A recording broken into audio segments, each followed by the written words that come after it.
Eugénie Bastier est avec nous sur Europe 1. Bonjour Eugénie. Bonjour à tous. Vous voulez nous parler ce matin, Eugénie, des établissements privés catholiques. Ils sont de plus en plus pris pour cible. Oui, je vous en parlais il y a quelques semaines, vous savez, de ce lycée à Pau, l'Immaculée Conception, dont le directeur avait été mis à pied suite à un rapport à charge de l'inspection à la méthode et aux conclusions très contestables. Depuis, les élèves et les professeurs sont en émoi et l'établissement a fait un recours auprès du ministère.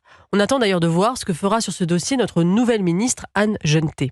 Mais ce n'est que le début, puisque Complément d'enquête a décidé de consacrer une émission au collège Stanislas diffusée ce soir. Stanislas, les dérives d'une école d'excellence.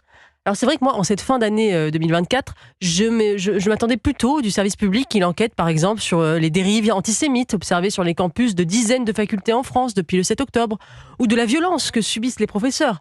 Après la démission du proviseur du lycée Maurice Ravel, ou l'agression d'une professeure à Tourcoing sur fond d'affaires liées au voile. Mais c'est vrai que stigmatiser l'entre-soi de riches bourgeois catholiques, c'est plus vendeur.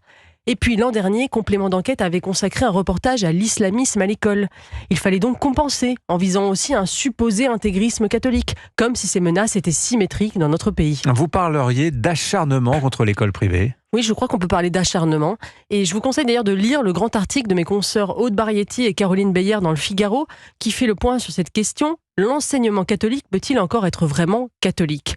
Au Caousou à Toulouse, la polémique a éclaté parce que le directeur a refusé de faire venir l'association militante SOS Homophobie en classe de 5e. À Pau, on reproche au directeur d'avoir fait venir l'évêque en conférence. À Stan, c'est la non-mixité qui est pointée du doigt. À chaque fois, c'est la liberté de ces établissements qui est mise en cause. En mai dernier, le rapport du député LFI Paul Vanier, ultra à charge, concluait que le privé était un repère d'intégristes coûtant une fortune à l'État. Il a eu son effet. Depuis, les académies se mobilisent pour déclencher des inspections à tour de bras. Cette charge contre l'enseignement catholique a des relents de guerre scolaire.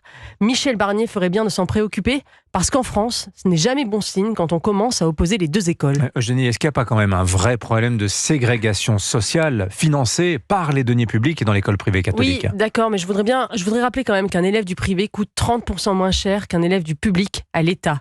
Rappelons aussi que le hors-contrat est ultra contrôlé en France. S'il l'était moins, sans doute se développerait-il davantage, ce qui coûterait moins cher à l'État.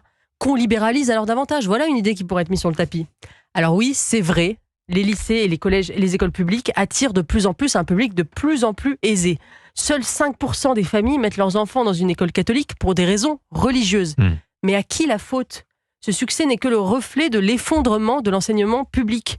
Aujourd'hui, les plus humbles, comme les gens de gauche, tapent de plus en plus à la porte des lycées privés. Ils ne demandent pas que l'on persécute les derniers établissements qui conjuguent vocation spirituelle et excellence académique.